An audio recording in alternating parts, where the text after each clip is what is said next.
Hurmatli obunachilar, 6-mikrorayon 1-qavatda 2 kanalli video kelgan, olib turganimizni ko'rib chiqamiz. Kiraverishdan bizani kuxni kutib oladi. Aynalarimiz akvadan zamonaviy eshiklar qo'yilgan.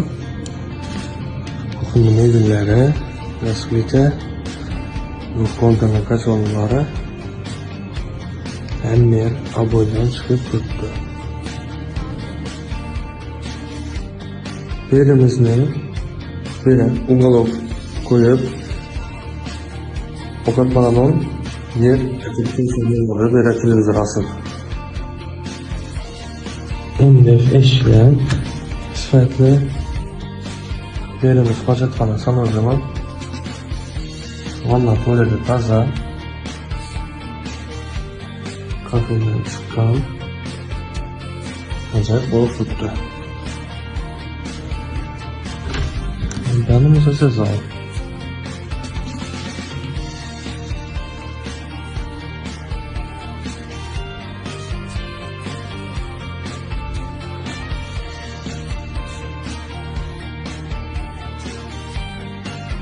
Alımdan çıkıp sıfatlı eşikler koyulgan önlerine görüp durgan barcha cihazları kaladı.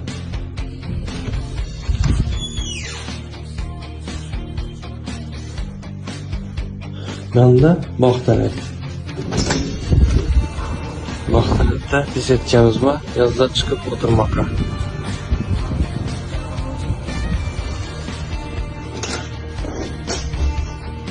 Narxını ve telefonunu ekranda kaldıramiz. Bemalol bağlanaverasizlar.